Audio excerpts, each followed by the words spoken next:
All right, we have Mr. Clark Stanley with us today. Clark, what's the name of your agency again?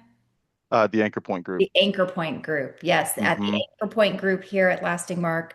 Let's do some high level bullet points before we get right into it. If you guys brought your questions for Clark today, we're going to have a lot of time for Q&A. But I'm going to start out with the rapid fire meat and potato questions. Um, Clark has shared his story on a few different podcasts on YouTube. If you haven't heard it before, we will take probably just 5 minutes if you're cool with it to share that for people who haven't heard your story, because I think the beginning of your journey here is really important for hmm a lot of new agents who are feeling what you felt. And then we'll kind of go into what was it, 180,000 in 4 months? Is that correct? Yeah, ish. Yeah, Ish. yeah, yeah, So, thank you so much for being here today. Let's start where everyone starts, which is how'd you get into the business? And then I want to hear all about the struggles when you started, what hmm kept you going, and then I'll ask you more questions. yep. Well, I appreciate you having me on, Dana, even if y'all are gonna spend half this time roasting me. I love you guys. So I started. Actually, I just got licensed a year ago last week, which is crazy to think about. Um, but I was in the corporate world. I had done like some outside sales, sales adjacent roles, and then most recently in that space, I was managing like a team of inside salespeople, so like account management. It wasn't very fun or sexy. And when I had my son, we were I was just if you have kids, you know that kind of reframes how you look at time and priorities and all of that.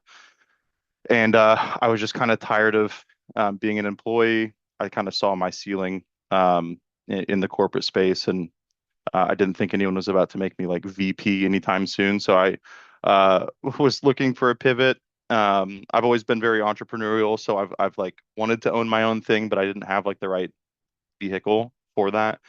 And then I just had a connection to Roger Short. Heard of him?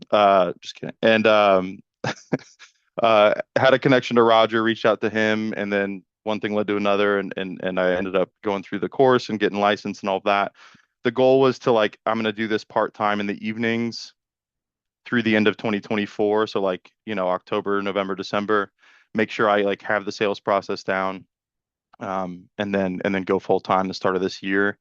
And really that was just to like, I had a salary.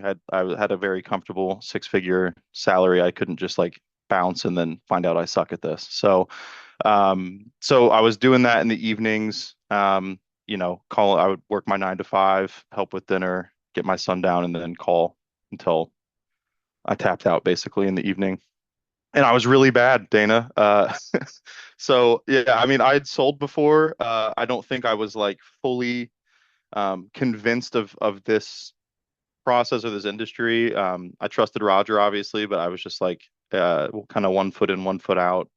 And I think honestly, I was like kind of back patting myself for like, wow, look how hard you're working. You did a whole job today, and now you're calling more. Like, wow, how lucky. Whatever. So, but I wasn't like tracking metrics. I wasn't, making sure I had fresh leads coming in, whatever. So I think in those like first 3 4 months, I had 4 apps, three charged back, and then went to my first boot camp that we host, and that's kind of where a lot of my process clicked for me.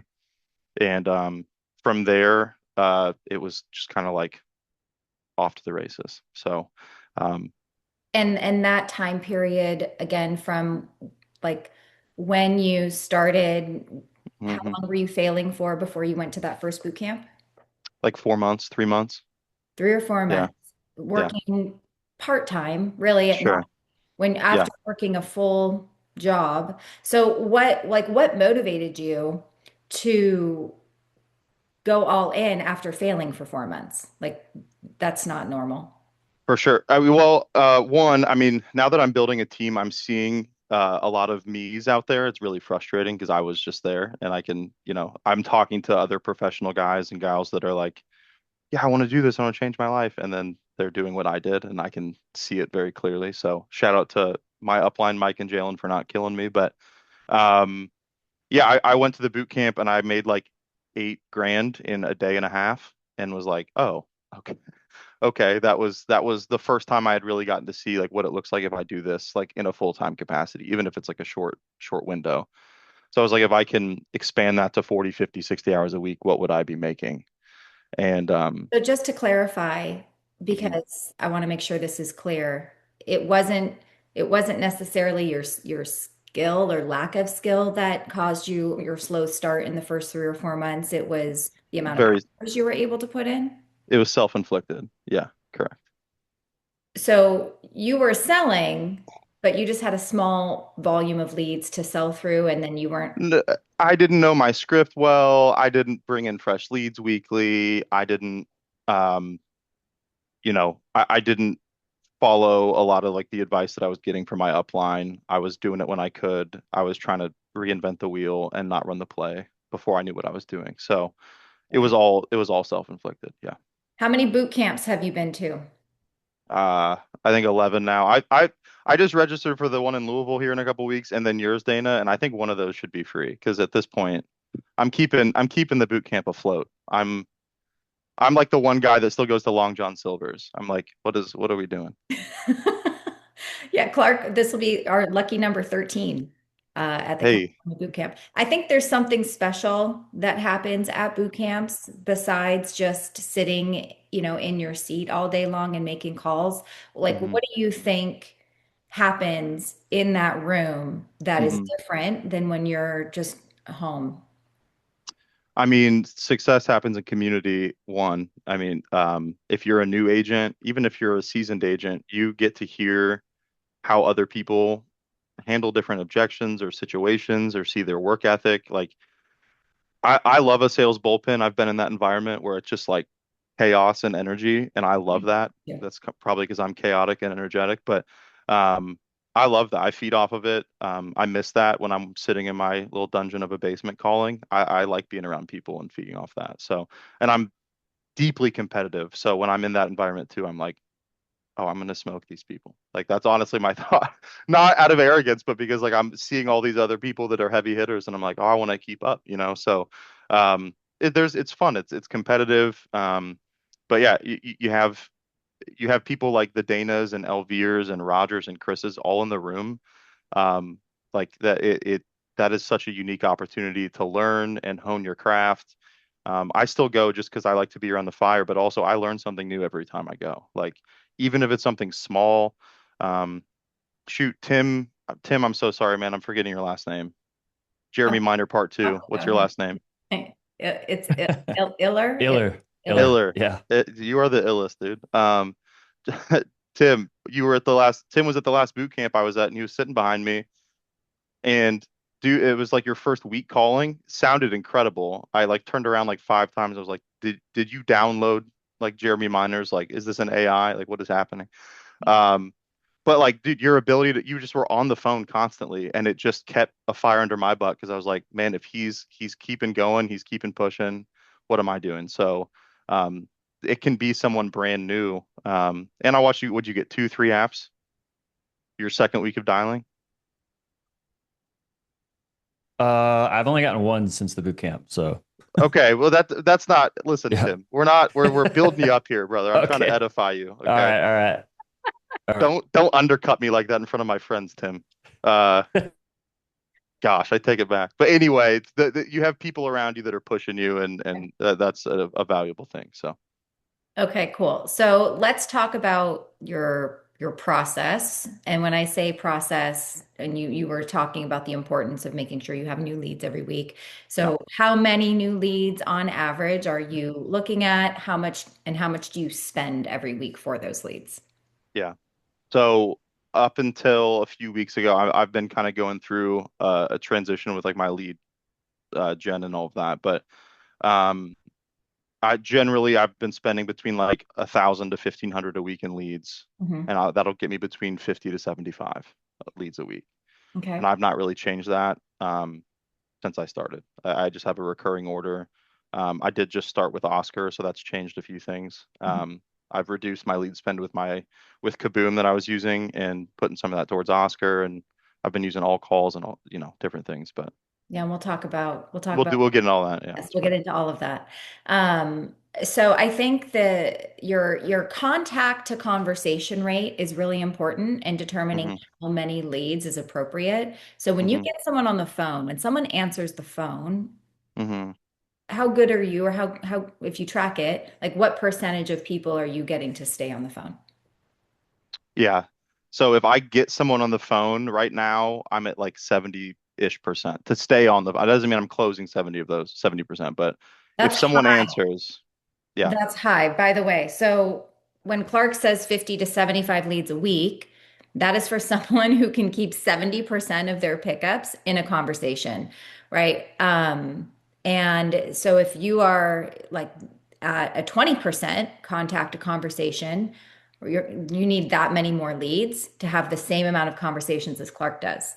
Um, so keep that in mind. Like our goal, we always say is we want a 50% contact to conversation rate. Like that's what people should strive for. So, I don't even know if you realize that, but 70% contact to conversation rate is incredibly high. So that's amazing. Well, thanks. Okay, so contact to conversation rate 70%. What about application from that point? How many of those are you writing an application for typically? Um, I need to refer. I do track that. It's between like 45 to 50% of those close. And that's high too. So really, really good numbers. And on a weekly basis, you're typically writing how much on average? It's like 11.5. 11.5 on Yeah. average. Are you tracking like your placement rate recently? Like how many of those are making Yeah, payment? yeah, yeah. It's a really so my issue early, my submitted business versus my issued paid the first few months was treacherous because I wasn't like I was just shotgun spraying everything. So that my most re just to be vulnerable, my most recent like focus has been really trying to like focus on sticky business and like the things that follow like thank you cards, referral magnet, like just anything I can, follow-up calls, stuff like that. So it is going up. I think I am in the last few months, it's been like 83, 84% That's good. placement. So yeah, Okay, wonderful. yeah. Um, all right, so let's talk about I want to leave like a lot of time for everyone's questions. Yeah, the cool down, Benson said it is super important. Um, let's talk about your lead sources right now because I know you're switching, right? You're looking Hmm. at doing some stuff. Hmm. You're using Kaboom still, but you're Hmm. looking at the value of self lead gen to lower your lead cost, right? Because your Hmm. cost per lead when you use a third party lead source is a lot. Ridiculous. So Yeah. you'll be able to get maybe more leads Yep. for the same spend. Our team has been experimenting with over the past few months, couple months, and it's hit or miss, right? It's hit or Hmm. miss. Yesterday, I shared the screenshot that you sent over to me where they're now on your good graces again because you closed 3 out of 3 people that you talked to yesterday. Um, Yeah. And I think the biggest struggle mentally that people have is they just think about it as like a $50 lead Hmm. instead of an opportunity to have a conversation. But so let's talk about your first 90 seconds, Okay. right? I think the first 90 seconds, part one is like what makes or break Hmm. that opportunity. So what are the questions that you're asking to Yeah. qualify? And then how do you know when to just hang up on someone? Okay.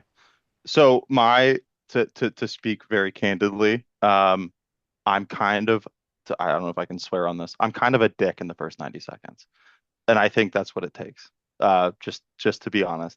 Okay. Um, I think you have to here's what I told my team. And I'm not pushing this out to new agents yet because I that makes me nervous. I want them to see like the all right, Fred, listen, brother. I know it's your birthday. Uh Um, regardless, in the first 90 seconds, I see this. I love this because if I could take every Kaboom lead or game changer lead or whatever, and I had 90 seconds to vet them, and if I didn't like it, I didn't have to pay for it. That is a freaking dream. Like that's amazing. Can we role So play I it? sure, We yeah, just role play yeah, it? Okay, I'll be yeah. the client. Okay. So your Yep. phone's ringing. Answer. Okay. Ring. Okay. Thank you for calling the final expense department. This is Clark. Who am I speaking with?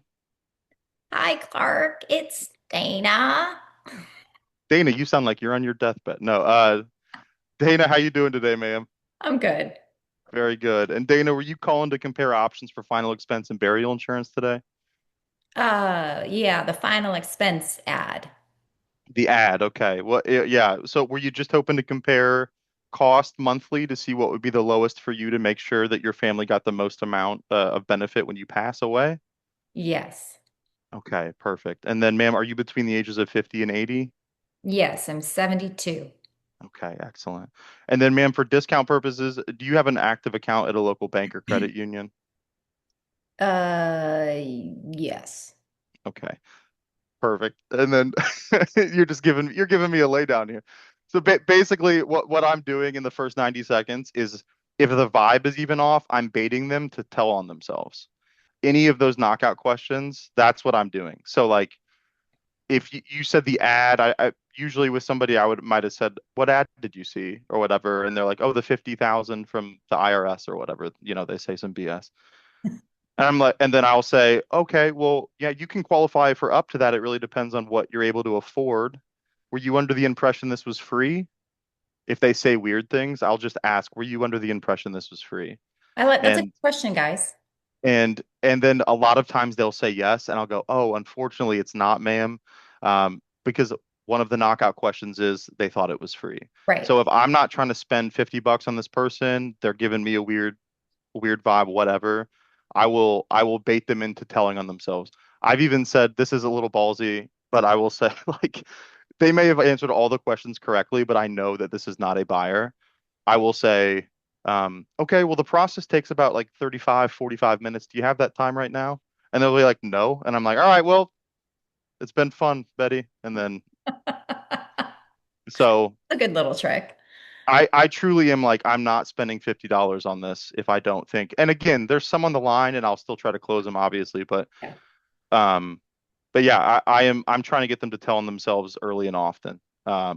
And figure out and dig into that. So I will ask things like, were you under the impression this was free? I make sure I say burial insurance, not final expense coverage, because they could be like, sure, yeah, that $50,000 check from, you know, Obama or whatever. That's the final expense coverage. I'm like, well, that's not what this Yeah, is. very different from our Yeah. outbound leads to our inbound leads. It has to be a completely different mentality. Like if someone has the impression that it might be free on an outbound lead, like I'm still fighting for that, Uh-huh. right? And helping them, but we can't fight for that on a 90-second call. Like it's not our job to fight for that unless Correct. we want to pay for that fight. And I don't. I'm not paying for that fight. So Right. so if you are able to get past that 90 seconds, what's your closing rate? Like 67% right now. Yeah, that's strong. That's strong. Um, okay. Let's open it up to the team for questions. I know they have a lot and I wanted to give them that opportunity. So I'm going to scroll up a little bit. And you can always rewrite your questions if I miss them. Oh, real quick, Dana, can I mention one thing with Yeah. a beautiful thing that I've started adding to that also can get them off it kind of vets them very quickly is if they've said everything correctly, another way to like avoid an issue down the road is I'll be like, perfect. So with that bank account that you have, just a heads up, they are going to need to verify that routing and account at some point when we are applying here. And if that spooks them, bye. Now I didn't waste 40 minutes to find out they won't give me their banking But you routing only, and sorry, banking. just to clarify, because I was looking at questions. Do you only do that if you're like, this isn't a buyer? Yeah, I would never do that if I'm like, oh, I can close this Like for this is sure. Miss Betty. You're like, because that Correct. cause sales resistant. So I don't want people to Correct. hear No, that yeah, yeah. No, say, no, no. I'm going to have to verify your routing and account number No. in the first 90 seconds. Like you're going to blow through a lot of good opportunity. Correct. Never do that. To clarify, I do that if they've answered everything correctly. At that point, I'm like, fine, I'll stay on with you after 90 seconds because that didn't spook you. That's kind of my thought is like, all right, well, if you're willing to play ball and you'll give me your routing and account, then let's see what we can do for you, kind of thing. Cool. But usually it spooks them and they jump off. Real quick before we go to the questions, I did want to talk about your sales process just for a minute. I know it's very similar to the way that we teach it here, which is find the Hmm. space, find the pain, go through all of that. But What role do you think that plays in Hmm. addition to like just you as a person, like your personality, your ability to create off script conversation, and then finding that Hmm. balance between the two. Um, Hmm. can you just speak to that for a minute? I think that's super important. Yeah, yeah, yeah. Meaning, how does my sales process like overlap with or interact with like who I am? Is that what Yeah, you're asking? Okay. yeah. Well, I had a background, I didn't mention this earlier. I have a background in ministry, so very people oriented. And most of ministry, if you're good at it, is listening and asking questions um, to find the pain. So that is not new to me. Mhm. But yeah, my process is very I'm very like conceptual and like zoomed out in how I see everything. It probably drives people that love me crazy, but I'm all the way up here all the time.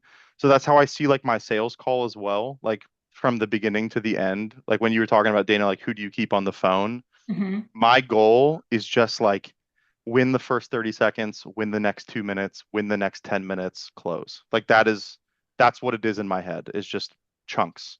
Um, and so and if you play sports or you ever watch football, I view the beginning of the call like I am the running back looking at the defensive formation and I'm just looking at like where the gaps are in like so meaning if I get handed the ball I'm looking for where my gap is I can punch to break through the defensive line. Sometimes that is um there's nothing. It's like goal line defense. I can't break through. They don't believe in life insurance. They already have something. They don't remember filling it out. I don't have anything. But then I hear them mention Uh-oh, his audio. Is that just what me? you can't what? Okay, you're back. Okay. I lost your audio for a second, so I don't know if Oh, that gotcha, gotcha. was okay. Sorry, that was me. Yeah, yeah, yeah. So it's all whatever, all no's, all red flags. But then I hear her say, "Well, my daughter's a single mom," and then to me, that is the like tiniest sliver of a gap that I'm gonna hit really hard, right? Or sometimes you get handed the ball and they're like, "My dad died. He didn't have anything. I love life insurance. Can you sell it to me?" And I'm like, "It's wide open, right?" Like, so I'm just scanning the defensive line for like where is my gap that I'm gonna punch really hard. Maybe it's I have workplace provided life insurance that should and now I'm going to focus on education and term versus whole and what's your plan after, right? So I'm just looking for what I'm going to hammer and what's my like this is so corny, but anchor point. I didn't plan that, goodness gracious. But my anchor in the call that I'm is my point of focus. So um but yeah, I really I don't believe in like becoming their best friend early. Though I'm very I like to think of myself as personable. I can get to know people quickly. My goal is to provide value on like I'm front loading value, like so that they see why they're staying on the phone with me. Because again, my goal is to win the first 30, the first 90, and then the next 10 minutes or whatever. So I'm a super impatient person. It's my worst quality, and I like to be I sell like I would like to be sold to. A lot of these people don't know why you're calling them. They don't know if they want to be on the phone with you. So early, I'm trying to get to what I can do for them and their pain and let them talk because that will keep them engaged and on the phone. I think that's why my rate of keeping people on the phone is so good because I'm trying to play to that. Um, and go ahead, Dana. One thing that you do, Clark, that you don't do on purpose, it's just and part of who you are. I speak a lot about just general communication skills, and Vin Jang always says that when we're presenting something to someone or we're trying to capture attention, we need to be speaking at a level 5.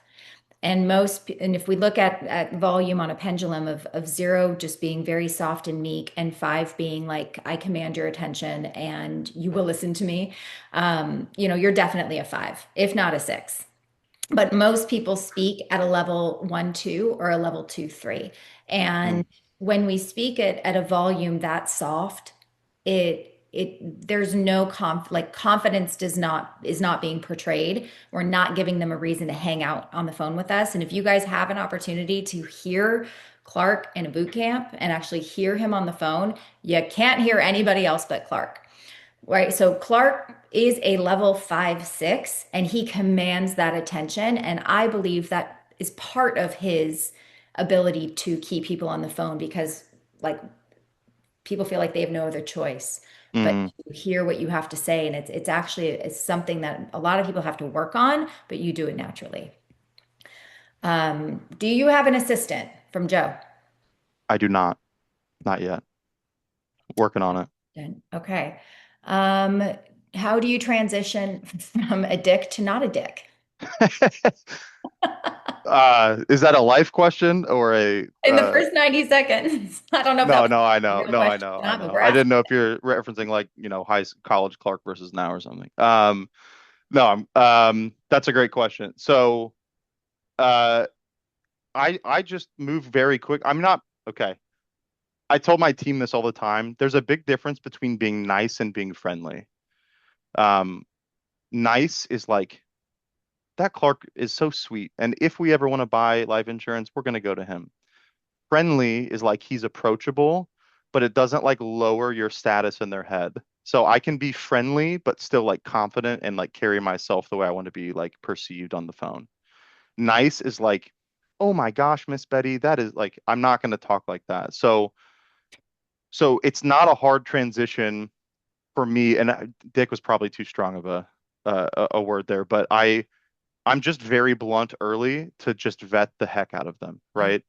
And it's not a hard transition because I'm still blunt when I'm friendly. Like I don't really change that. It's just maybe a little bit more myself or my personality inflected into the call after that point. But I just launch right into my script. I'm not really thinking about that. They stayed on with me at this point and they need it. That's why they're on the phone with me. So I'm just launching right into, okay, so Betty, tell me a little bit about what has you calling in today. Do you not have anything in place? Have you experienced a loss recently? What's going on there, ma'am? And I'm just in my script and I'm going. Yeah. Um, and I don't really think about that. Like if, that they stayed on with me, so they clearly need something. So Good. All right. This is from Vicky. Is there a point in your sales process where you decide to cut bait, like let them go and not give them a quote? And do you have any like rules for that? And this is for outbound calls. yes.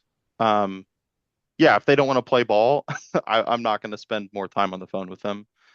Early on, that's not the case. I would have, and that's why my placement rate was not great, was because I was just writing business that didn't want to be written.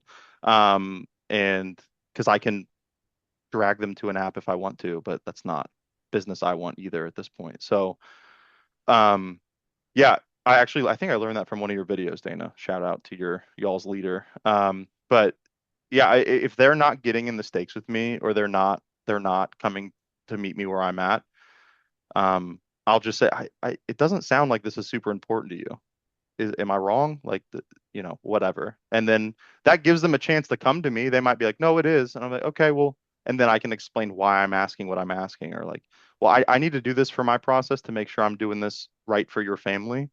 So I do need you to like, you know, be able to communicate with me here.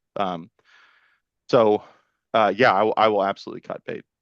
If I can, and I don't think they're a buyer or they're not trying to go there with me, I'm not gonna waste more time. Perfect. Fred, do you seem to connect better with men or women on calls? I don't know if there's one over the other. You just connect differently. Like sales is mirroring. So if it's a sweet old lady, I can flip that switch pretty quickly. If it's a young mom, I can flip that switch. If it's a Fred, if it's a grumpy Jersey dude, I'll talk to you differently, Fred, than I would, um, you know, a Dana or whatever. So, um, I don't really, I think you sell to them differently. Like with men, you have to kind of puff their ego up but plant doubt, so you bring them down here, like I'm trying to plant doubt in their, because guys are like, oh, you can't sell to me, I already know what's going on. So I'm trying to like remove their authority while also boosting their authority up in their head, like I'm like edifying them, but then ending it with a question that makes them question if they're right about that. With women, I'm trying to like paint the picture of like where they could be. Um, and I'm trying to edify them in a way that says, "Hey, you're a great mother, ma'am. Like I just want you to know that. I hope you hear that a lot." And like who they want to be for their family. So I'm selling differently to them, but I don't. I don't know that there's one that I connect with better than the other. I sometimes prefer talking to men because they'll just tell me what they're thinking early, and they'll, I think that's really important, Clark, what you just mentioned, because I think too many people think that they have to sell the same every single time to everybody, and they expect the person on the other end of the phone to react the same, right? hmm Like when that doesn't happen, then how do I change it if it's not written, right? I think is where a hmm lot of people struggle, and you're probably going to start seeing that more and more as you bring on more agents that hmm like your ability to be able to be a chameleon and change how you sell to someone is exactly what I would be doing as well. And that's part of what helps kind of create that natural conversation that doesn't make you seem like you're interrogating them and Right. trying to get them to answer all your questions because it's in disguise hmm because you're connecting with them. And that's really important. Leanne says, how do you get clear with people in the beginning of the call that have a language barrier or really don't understand why you're calling? What does that sound like if they're lost? I've not dealt with a ton of language barriers. When they're confused, first of all, I really believe like when you're talking to any of our clients, whether they're like sharp and young or not, like, yes, to what we just talked about, I'm catering how I'm selling to each person as I'm like kind of reading the room and who they are. Um, but um, as far as I think that you have to speak to them at like a third grade level, like period. So if they seem confused about the process or what we're doing or why we're talking right now, I'm gonna maybe turn that down to like a first grade level and like slow down my speech, talk louder than I already am. Like I'm trying to like make sure that they're very clear about how this works and what I'm doing and who I am and how I can help them. Um, but early, like when they're confused, early on, I'm trying to find the pain so that that can be my focus because they can speak in emotion and pain. So like that allows me to then like if they're like, I'm not, so what is this? Why, how does this work? Like, well, ma'am, do you have something currently? Like if you were to pass tomorrow, like is there anything in place to protect your family? No. Okay. And now that's a language they know. Okay, well, and then that's a jumping off point. So I feel like I'm trying to meet them where they're at emotionally and then draw from that versus just educating the heck out of them if they don't really know what we're talking about here. Good. What is your opener for outbound leads, like Kaboom or like a Scale My Social? What's your out Yeah, what? it's very quick. That's what I was kind of saying. I'm trying to get to like what I can bring to them and why they would want to stay on the phone with me. Okay. Um, so it would just be ring ring. Hey, Dana, how's it been? Good. Who is this? Hey, it's Clark Stanley. I'm a state underwriter here in your area. I was getting back to you. It looks like you put in a request in the last few days for information on burial and final expense coverage. Looks like you're in LA. Is that correct? Yeah, that's right. Okay, so Dana, tell me like what had you fill this out? What's got you looking for this today? Do you not have anything in place, or have you experienced a loss recently? Like I'm jumping right in. Yeah. I send credentials as I'm going into the app. I don't like I don't know y'all's process in that way, but Very and similar. Very, very similar. yeah, different ways to skin a cat, but I like to know that we're going to work together and then I'll send credentials. I don't feel like they need to be looking at their text and seeing my badge number before they even know if they want to talk to me. So I'm on the same page with you. sweet. All right, we're going to go to a couple hands raised. Let's see. Sydney, go ahead. I was gonna ask about his opener. I forgot my hand was still up. Um, I just wanted to know about his opener because he keeps people on the phone, but he just answered that. Yeah.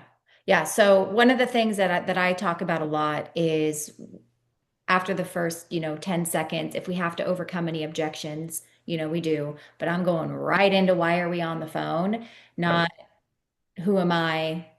Look at me. Here's my business card. Let's talk about, me. Like I think Clark's very similar in that, Mhm. which is we got to get them to talk and get Some them. some something that I added recently though, Sydney, that's helped me a ton is so I got called on this by Roger and Dana and I have talked about how frustrating it is when we get called out by Roger, and he's right, which is a lot. But he's always right. But I don't have a belief statement. I've hated that because I've heard versions of the belief statement that I'm like, ugh, like where it's like, so a little bit about me. I like racquetball. I'm 6'3", and then they're like, whatever, and I hate that. I'm like, why would I ever listen to someone saying this? Um, but I reframed he called me and he was like, you don't have to do that. Like you can set the tone for the call in a belief statement without just making it about you. So I've started doing this, and my closer, to his credit, it's been great. So I'll just say early, I'll just say, so real quick, Miss Betty, just about why we're talking here. I believe in life there are like nice to have, and then there are must haves. And a nice to have is a TV or whatever. But a must have, like when it comes to final expenses and like what is left behind to our family, I think that's a must have. And this is an important conversation. So that's why I'm having it with you today. A lot of people were having this conversation because they don't have something in place, or maybe they think they have the wrong thing in place, or maybe they experienced a loss recently. Which one of the is it for you? Which is the same question I normally launch with, but I'm kind of framing it as like this is a non-negotiable. You know what I mean? So that is something I recently added that I'm toying with. I don't do it every time because it's not natural to me yet. Um, but when I've done that, it's gone very well, I feel like. So at what point do you say that? Yeah, so it would be ring ring, blah blah blah. I'm Clark, getting back to you. Um, looks like you're in Dallas, is that right? Yep, that's correct. Okay. So, ma'am, and I'll ask. Sometimes I'll, I'll say, like I said, ma'am, my name's Clark. I'm a state underwriter. I was just calling because it looks like you put that request in, like I said, and then, ma'am, like j just to set the tone for the call here, and I'll say what I just said. Okay. Yeah, Very Thank you. yeah. perfect. Let's go to Benson. Hey, Clark. My question is to you is how many times do you reference the application? 5,000. So many. The second that I set the so my process is I identify the stakes and raise them. I set the table after the stakes are raised. I don't do it before. Because again, I'm not going to bore them with how it works until I've made them verbalize their pain. And like now they know I can help. So I'm like, here's the pain. Great. Here's how this is going to work and how I'm going to fix it for you.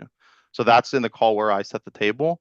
From that point on, Benson, I say the word application, or so here in a minute when we submit the application, or in a second when we're on the app and we're putting in your beneficiary. I say it. So I have a counter in my head, or I'll like keep a tally on my paper in front of me before I get to options or quotes or whatever you want to say. I say the stakes names at least 7 times before I even get to that, and then I have to say the word application 5. Like I'm literally just tracking it like for my own, because I'm trying to keep, even during underwriting and education, I'm trying to keep like the reason they're on the call, the stakes, top of mind, so they're not forgetting that pain point. And then I'm trying to make the application. This is what I've told my team, Benson, is like I don't present it as different things. It's not, I'm going to help you and we're going to discover and here's your options. And if you like it, then maybe we could submit an application. It's the point of this call includes the application. The point of this is to make sure we can get you approved and get something in place when you're ready to start it here in the next, hopefully today, but if not in the next 30 days. So I am not pitching this or presenting this as it's a two-part, and if you want to go to part two with me, we can. It's all one part. And so I'm framing the whole call that way, and that's why I mentioned the word application so many times, because I'm like I don't want them to think it's an option to submit. We're going to do it. This is Thank you for that. Colin, you're up. Thanks. On that note, actually, because I've noticed for myself, like I'm really driving for the application as well. Mm-hmm. And I want the pain very present in their mind before I transition to quoting. And saying something like, so, like, yeah, it sounds like it might be time for a change. Like, I'm getting present to like, okay, you have no coverage. You want to be a good mom. Like, a transition really sounds like like this could be a good thing for you, huh? Like some sort of like a little bit of a micro agreement. But I'm noticing like with some clients, they're getting to the app and then I'm dealing with objection handling. So I've been wondering, like this morning as I was out for a walk, I was thinking, what about like driving up that potential objection even more directly before transitioning to the app? Like, okay, it sounds like it might be a good time for a change, huh? And then, hey, if is there, based on everything you're wanting to accomplish here and everything that's at stake, I mean, is Yeah. there anything in the way of at least Mm, submitting an application so we can see if mm, we get you coverage for your family? Like, I'm wondering about that, driving that up before I get to quoting, because once I'm in quoting, now I'm defensive. Whereas, like, it's mm. lower risk part of the conversation to ask, is there anything in the way? I'm kicking that around, and I figured I'd ask you if you do anything like that, if that Yeah. makes sense to you. Good It's a question. great question. That's a really, really good question. I, um, I don't say it as directly as you just said. Neither do I I know yet. that Yeah. I know that some people do, and it works really well. Roger Short does that, and Okay. who's going to argue with that? I don't love that. I try to prevent them from even coming up by I'm trying to dust off potential objections. Like, well, my daughter I learned also shout out Dana Neeson, freaking goat. But my daughter has plenty of money. She could probably do this. She could probably handle it. All right, well, why not just let her do it? Because I don't want to get to quotes and then they'll be like, well, let me talk to my daughter. She may want to pay for it. It's my least favorite thing I've ever heard. She doesn't want to pay for it. What are we talking about? But that again, we're not removing the objection ahead of time. So I am trying to like the first 20 minutes of the call, I'm taking note of what do you call them? You call them checkpoints, Dana, for your team? Oh, I call them like not landmines. I call them Landmine, yeah. potholes.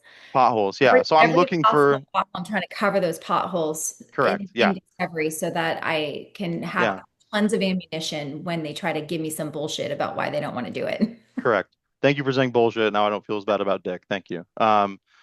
So we're back. No, so yeah, I am looking for potholes early and trying to cover those potholes for And, sure. and that and that's kind of what I mean. Like when I can tell somebody's just kind of going along with me, like you're saying, there's different types of people. Somebody's being agreeable. They don't want to say no. I present their problem. The solution is obviously the insurance policy. It's going to give them the identity that they'd like to see themselves as. And I still feel hesitancy. That's why I'm kicking it around rather than go to the app and get the objection What around this. objections are you getting on the app? Well, yesterday I had somebody just hang up on me. Yeah. Like they were agreeable, and then when we went through pricing, and I'm like, okay, we're going to send you a text. She bailed, and that's why I was thinking, wait a second, I think I went too far. I should have slowed down when I recognized that she was more hesitant than she was conveying Hmm. verbally. I sensed it, Yeah. so I should. My question is, do I cover that pothole and address it? Yeah. Like, hey, is there anything in the way? Like, give her Well, room. Like, I'm no, like, is there anything in the way right now? Like, what could like we can talk. I don't like personally, I don't like giving them that out Me neither. necessarily. That's why I'm too. Um, I get that that's kind of like the taking the sale away. I understand that is a method. Right. When I mean, that happened to me last week. I was mid app. That wasn't even, she gave me her banking and social and then still hung up on me. Like Exactly. that's going to happen sometimes. Yeah. But to me, like I've said 100 times to my team, like rejection isn't failure, it's feedback. And so that's feedback for you. Something along in your process was off. Right. Maybe it likely in the trust or belief side of Totally. things. Absolutely. So then you go back to the drawing board and go, where did I not address the trust factor? So what Yeah. I'll do Yeah. That is makes sense. what I've added, because I hate that happening. It's happened to everyone on this call, but yes, exactly. It's a symptom, Benson. But um, what I do is if I'm feeling hesitancy before the app, now not right as I'm opening the app, because I'm not trying to throw them the ball and be like, all right, now you drive at that point. But Yeah. I'll just be like, ma'am, I'm sensing some hesitancy from you here. Is it like, am I missing something? Like I'll just call it very directly. Like not, I don't want to say, is there something that could get in the way? Because there's a million things that could get in the way. She has to buy her cigarettes and honey buns today. Right. That's going to get in the way. I like that. Whatever it's going to Yeah. be today. So I'm not trying to give her fuel for that, but I Exactly. am trying to hit it head on and go, what, what is it that am I missing something? And then allow her to be like, yeah, I'm just kind of nervous about the whole, I don't know if I'm ready to, and then I can address it there.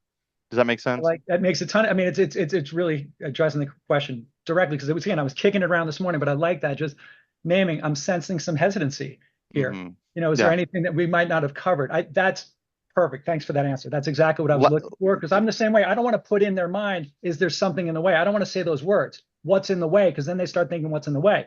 But if they're right. hesitant and I name they're hesitant, now I'm staying relational. I'm Correct. acknowledging where they are. I can build rapport. I'm listening and I'm Yeah. not steamrolling that. Correct. Yeah. Yep. I Thanks. did that last night with an app I just said, I said something and she gave me kind of like a answer. And I was like, that didn't sound very confident, There you ma'am. go. Yeah, and what's going on? And then she told me and I got to address it head on versus, you know what I mean? I don't want to add more fuel to That's their exactly what BS. I have to do. Thanks, bro. That's super helpful. Yep. Great job. All right, Sebastian. Hey Clark, yeah, that kind of like answers my question really, but now in this case, whenever you don't say something like that to make them think about a possible objection, but you keep saying, yeah, so at the end of this, the way that this is going to go, we're going to fill out the application. You mentioned that you say that a few times, right? What Hmm. if you get an objection there, like, oh, yeah, no, actually not going to fill out any application. I'm just looking around for now. Would you kind of like handle that objection as if you would at the end of the call? Or do you have like a different, like, do you do it more like You passively and, you mean when I'm initially just mentioning like I'm just dropping the word application if they Right. come back if they come back with, oh, I'm just looking today. I appreciate it though, kind of thing. Yeah, something like that. Like you Yeah, you get their why, you get their need, and sure. then you say how you can help them, and the way this is gonna go. Same Yeah, thing that you said before, but yeah. now right now you get, well, I'm just shopping around and I wanna talk with my daughter maybe and blah blah blah, and they start like telling you some Hmm. objections. Would you handle them the same way as you Yeah. would at the end, or would you do it in a different way? Yeah, that's a really good question. I think it's like case dependent. I mean, I mean, everybody just tells you. I can't tell you how many times somebody's like, yeah, I'm just looking. Okay, we're all just looking. That's fine. Like, go off though. Um, yeah, I just don't take it seriously. Like, I don't buy their objection. Because I know that they don't necessarily. So if they're just like, I'm just looking, I just agree. I'm like, yeah, for sure. And so I'm not trying to add any. I'm not trying to add any legitimacy to the I'm just looking. Like, yeah, okay, cool. Like that's fine. But you know, I might then further address the pain or revisit the stakes at that point, or bring up the name of the person it's for or whatever that is. Um, if they say, "Oh, I'm not submitting an application," I might say, "Okay, so you're not wanting to find out if we can get you approved," or like, I might say that or reframe it and be like, um, but I'm not trying to like get into that argument with them at that point. I'm just because when I get to the options, Sebastian, and I go through however you do your pricing strategy, and if they give me a yeah, that one sounds good, or yes, that sounds good, I don't go, okay, so perfect. If you want, we can submit it and see if we can get you approved. I just go, excellent. I'm going to open the application here and I'll get you on with your day in 5 minutes. Yeah. So I'm not really like I guess I just am not trying to legitimize any of their nonsense unnecessarily. Um, if it's clearly like we need to address this now, like what somebody asked earlier about cutting bait, and I'm like, oh, that sounded the way they worded that sounds like I should maybe cut bait. Yeah, I might hit it more directly and head on. But earlier on in the call, if they give me a little hesitancy around the word application, that doesn't really spook me at all. I'm like, yeah, okay. Oh, Good. well, I mean, that answer is great. That actually is an answer similar to what Dana gave me yesterday about another issue with objections that I was having. So that really makes a lot of sense. So, yeah, sometimes they'll just say stuff like that because they're like kind of like not wanting to make a decision per se. Maybe they're afraid, but it might not be a true objection right there that you Yeah, really need to go in and handle, right? But it's I, not about ignoring it, like you're saying. It's just about like, yeah. maybe saying okay, but then explaining a little bit, but not going full out and like handling the objection because it might not be real. Here's the thing, man. If you legitimize it, like don't give it air to breathe, right? They don't even buy the objection. Like our job is to create the pain in the gap there. And if they're giving me that earlier sometime in the process, I realize I probably haven't created enough pain for enough for them to change or make a decision. Um, so yeah, 100%. Also, thank you for making my day and saying I gave you the same advice as Dana, because I'm gonna wear that like a blue ribbon upon my chest. One of the Great, man. things I like to do when people say that is actually make them feel like I kind of do like make them feel good about their objection a little bit. And especially with that one, like, oh, of course you're not, Sebastian. Like it's totally just my job to help you understand it. And then Mhm. whenever you are ready to make a decision, you have all the information you need to do it. Would that be helpful for you? And then like all I'm doing there is just making them feel comfortable. Mhm. And then when I make them feel comfortable, I'm going to create an environment where they're going to be more likely to open up to me because they know based on what I've said, I'm not going to pressure them, Right. but I know exactly where we're going, right? Correct. And those Also, people end up saying yes because they're so thankful that you didn't put them in a pressure container. Go ahead, Will. it's the same as when somebody early in the call goes, "Oh, I got that taken care of," and I'm like, "Yeah, I figured you did. Most people I call already have something in place." Usually, when people fill this out, though, they're looking to like make sure they don't have or that they have the right kind of policy or they have the cheapest policy. Which one of that was that? Which one was it for you or whatever? Like, I'm just agreeing. None of what they're saying, like they're 99% of these objections are nonsense, and I'm not trying to legitimize them at all. And that right there, it's literally the definition of taking the sales pressure off, right? I mean, everything that you do by agreeing and then like saying that that's perfectly fine is just taking the Mhm. sales pressure off. So yeah, no, that's Acknowledge, there's. acknowledge, agree, assume. Mhm. Acknowledge, agree, assume. Mhm. Acknowledge it, agree with them. Yeah, dude, for sure. I assume you were just, and then move on back into the script. Perfect. Yep. I have a Awesome. question. Um, when you get someone that doesn't want to have the stakes conversation in the beginning, right? Like a Hmm. super type A personality person, just like none of your business, don't ask me these Hmm. questions. How are you changing your sales process to accommodate for that person so that you can find your way back? Great question. Early on, just to share vulnerably, I was just like, well, shoot, they're type A. Maybe they just want to buy. I'll follow their lead and hope they buy, kind of thing.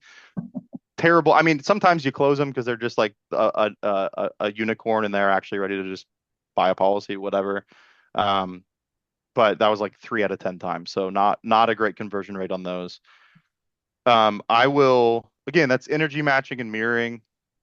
I might clarify why I'm asking a question, and if they're still giving me pushback or they're not biting, um, I uh, I will just use the line, sir. It sounds to me like you just kind of want to get this taken care of. Am I right about that, or something like that? Or it sounds to me like you're just wanting to get this done. Is that correct? And then they'll either be like, no, usually 99% of the time they'll say, yeah, yeah, yeah, or I just want to know price. Okay. Well, to do that, sir, I just have to like kind of understand where you're at and what your family situation is. So I do need to ask you these questions. If you just want to talk, if you just want quotes, there's a lot of agents that'll just give you a quote and throw it at you. That's fine, but I'm trying to do my best job for your family. So I need you to let me do my job well. That's more or less exactly what I say. There you go. Nice. All right, we got about 5 more minutes. Does anyone else have any other questions for Clark? And if I didn't get to yours in the chat, just raise your hand and your virtual hand so I can see it and have you ask it out loud. Um, let's see. Adam says, what's your process when you have a day that does not feel optimal to you to reset and get back on track? Mindset. All right. We didn't get to any mindset. Awesome. I hate mindset conversation. No, I'm just kidding. I'm glad you asked that, It's Adam. hard. It's No, it is. No, I know. It's the 90% of, yeah, never mind. No, that's a really good question. This job is exhausting. We all know that. It very high highs, very low lows. When it's a frustrating day or it doesn't feel optimal, sometimes you need a reset, sometimes you need to take a lap, whatever, that's fine. Um, I'm a big believer in it's not life is not what happens to you, it's how you respond to it. I'm big into stoicism because it's trendy right now. And I'm not cool, but I do like stoicism a lot. And that's a core belief of that is that it's not what happens to you, it's how you respond. So um, focusing on my response, so I can either sulk about this, worry that my career's in the tank, um, or I can respond with the same energy that I started the day with because I need to bring that to my next client, kind of thing. Um, the truth is, once you hit a level of success in this business, there's not really a day or a week that can completely tank you, or even a month, to be honest with you. You can, if you have the right systems and people around you, you can bounce back. So having confidence in that and then still bringing that same level of energy to your next client is very big. Something, if can I vent for a second, Dana? The floor is yours. Thanks, girl. Um, something that I hate, and it's been under my skin the last like few weeks in our space in general, but also maybe just social media culture. There's so, I put on my story yesterday, don't be impressed by people who are impressed by the wrong things. And I said that because I see so many people that are impressed by people who flaunt the wrong things on social media. If I see another picture of a dude in the tightest camo pants leaning out of a car with a nice watch, I might jump into traffic. I can't do it. I can't do it. And their bio is always the same. Seven-figure agency owner. Brr, brr, brr, brr, brr, brr, brr, brr. Look at my chain. Here I am in Tahiti. Kill yourself. All right. Anyway, sorry. Um, I can't do it. But this industry attracts so many of the wrong people. It's fine. That's any space that we're going to be in. But as I'm building a team, what you win them with, you win them to. And so I'm not trying to post that kind of thing, obviously, A, because I'm not stupid and dumb, but uh and I want to be a person. But also I'm not gonna like I want to win them to like real life. I care about who they are and like what they want to do with their life. I'm not trying to get them in Santorini with nice looking ladies. Like I want them to like change their life internally and externally. So I'm not trying to network with or be around people who flaunt those kind of things. And the reason I'm ranting about this to your initial question is you just to edify your leader and the team here, like you're in a system that actually cares about you as a person and like who you are holistically, and that matters and is unique. So lean into that. Um, and so when you have those days or those moments, what I'm grateful for about being in this system and Lasting Mark as a whole is that we have leaders that actually care about those things and the things that matter and are impressed by the right things. And I'm not, right, they're not edifying the wrong things. So um, if you're building a team, coach yourself the way that you would want, or coach yourself the way you would coach your next downline in that moment.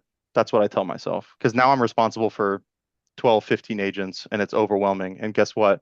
If you're stressed with one agent, you're going to be, I'm learning myself, you're going to be way more stressed with 10 agents. So um, Not treating stressful at yourself, all. What are you talking about? Every single one of my agents is perfect. all of them, yes.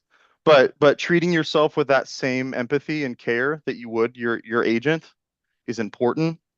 Um, and you have that. You don't have Dana's not posting flashy things and she's not networking with flashy people. She's networking with real people. And so as you're trying to grow, focus on the internal more than the external. And that might mean taking an afternoon or being easy with yourself. To me, that looks like I'm going to take a breather and do, take a walk, whatever that looks like, and then reset and make sure I'm calling with the same energy that I started the day with. So That's good. sorry for ranting, but No, that's good. It's important.